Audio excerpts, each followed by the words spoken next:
Policy बाजार पर 1 करोड़ रुपए का टर्म लाइफ इंश्योरेंस केवल 450 रुपए महीने से शुरू। राहुल गांधी की भारत जोड़ो यात्रा जो है उसको लेकर नई खबर यहां पर आ रही है। यूपी में राहुल गांधी की भारत जोड़ो यात्रा में अखिलेश यादव और जयंत चौधरी शामिल नहीं होंगे।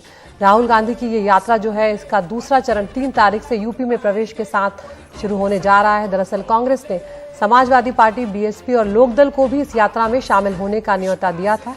तो यहाँ पर अब ये खबर आ रही है कि अखिलेश यादव और जयंत चौधरी जो हैं वो शामिल नहीं होंगे। जयंत चौधरी ने पहले से तय कार्यक्रम का हवाला देते हुए यात्रा में शामिल होने से इनकार कर दिया है और अब ये माना जा रहा है कि अखिलेश यादव भी इस यात्रा में शामिल नहीं होंगे। तो अब देखते हैं कि उसके बाद क्या कुछ प्रतिक्रियाएं निकल कर आती हैं। लेकिन ये एक बड़ा अपडेट है ये, और हम इस पर बातचीत करने के लिए सीधा रुख कर रहे हैं हमारे सहयोगी सौरभ शुक्ला का। सौरभ, यहाँ पर अब तक साथ साथ जो है वो नजर आ रहे थे और कहीं ना कहीं एक लग रहा था कि विपक्षी एकजुटता की भी बात हो रही है, लेकिन क्या वजह है कि यहाँ पर जयंत चौधरी और अखिलेश यादव जो है भारत जोड़ो यात्रा में या राहुल गांधी के साथ दिखाई नहीं देना चाहते हैं?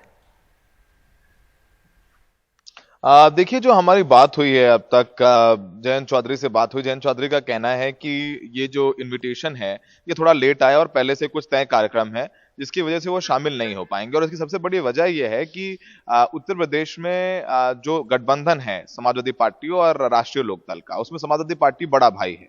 तो वो समाजवादी पार्टी को तय करना है। अगर समाजवादी पार्टी से अखिलेश यादव शामिल हो रहे होते या संभावना होती तो शायद जयंत चौधरी भी शामिल होते। और ऐसा नहीं है कि ये लोग समर्थन नहीं कर रहे हैं यात्रा का। जयंत चौधरी ये कह रहे हैं कि नहीं, भारत जोड़ो यात्रा चल रही है, राहुल गांधी की भारत जोड़ो यात्रा है, बहुत अच्छी शुभकामनाएं, पर पहले तो कुछ तय कार्यक्रम है, इसकी वजह से शामिल नहीं हो पा रहा हूं। अखिलेश यादव का भी यही कहना है कि कुछ तय कार्यक्रम है, लेकिन दोनों ही पार्टियों ने यह तय अभी तक नहीं किया है कि वो किसी प्रतिनिधि को भेजेंगे या नहीं भेजेंगे। अखिलेश यादव, जयंत चौधरी भले ही इस यात्रा में शामिल ना हो रहे हो, लेकिन हो सकता है वो किसी अपने एक प्रतिनिधि को, किसी पार्टी के नेता को वो इस भारत जोड़ो यात्रा में शामिल होने को कहें। भारत जोड़ो यात्रा के लिए कांग्रेस ने मायावती को भी इनविटेशन दिया है, पर उसकी संभावना भी ना के बराबर है कि बसपा से भी कोई शामिल हो। लेकिन वरन शनिवार को बसपा के एक सांसद हैं श्याम सिंह यादव, वो अपनी इंडिविजुअल कैपेसिटी में भारत जोड़ो यात्रा में शामिल हो चुके हैं। अब देखिए अदिति, हमें समझना होगा कि उत्तर प्रदेश में जो सियासत है उसमें कांग्रेस के लिए बहुत जरूरी है कि अगर 2024 में उन्हें कोई चमत्कार चाहिए उत्तर प्रदेश में अपने लिए और ऑपोजिशन के लिए, तो समाजवादी पार्टी का साथ होना बहुत जरूरी है। अभी तक अमेठी भी पिछली बार राहुल गांधी हार गए, सोनिया गांधी सिर्फ रायबरेली से जीती हैं। तो इसमें सबसे बड़ी वजह यह है कि समाजवादी पार्टी के साथ चुनाव ना लड़ना। समाजवादी पार्टी के साथ कोशिश की विधानसभा चुनाव में भी गठबंधन हो जाए, वहां गठबंधन नहीं हुआ, सिर्फ 2 सीटें हैं वहां पर, वो भी 1 सीट समाजवादी पार्टी ने अपना कैंडिडेट नहीं दिया, तो मोना तिवारी जीती चुनाव, जो कि अब प्रमोद तिवारी की बेटी हैं।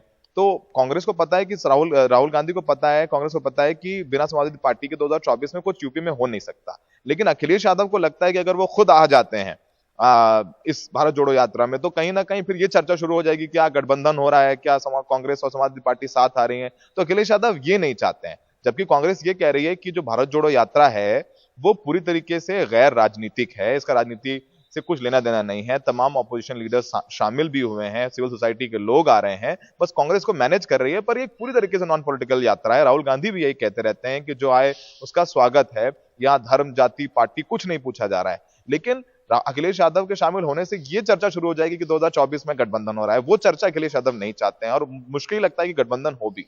तो यूपी की बिना अखिलेश यादव के, बिना जयंत चौधरी के लिए 2024 में कांग्रेस के लिए बहुत मुश्किल होने वाला है। और ऐसे में इन दोनों बड़े नेताओं का ना आना थोड़ा एक छोटा सा झटका जरूर कांग्रेस के लिए है। भारत जोड़ो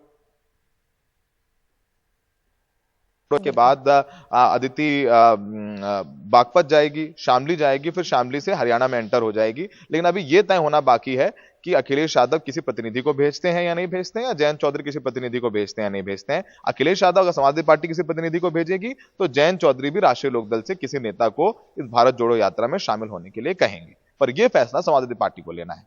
अदिति, बहुत बहुत शुक्रिया सौरभ। काफ़ी दिलचस्प होगा ये देखना कि क्या कोई प्रतिनिधि आता है या नहीं आता है, क्योंकि आने वाले जो 2024 के चुनाव है उसके लिए जो राजनीतिक समीकरण बनेंगे वो बहुत मायने रखेंगे, क्योंकि ये चुनाव खासकर कांग्रेस के लिए बहुत अहम होने जा रहा है। जिस तरह से कांग्रेस सिमटी है, सिकुड़ गई है देश में, तो ये यात्रा भी कांग्रेस के लिए बहुत महत्वपूर्ण है। और जब वो उत्तर प्रदेश से गुजरेगी तो किस तरह की राजनीतिक तस्वीर वहां पर बनेगी, क्या जो दूसरी पार्टियां हैं उनके प्रतिनिधि, उनके नेता साथ आएंगे या नहीं आएंगे, ये देखना काफी दिलचस्प होगा। एक ब्रेक के लिए यहाँ पर रुक रहे हैं।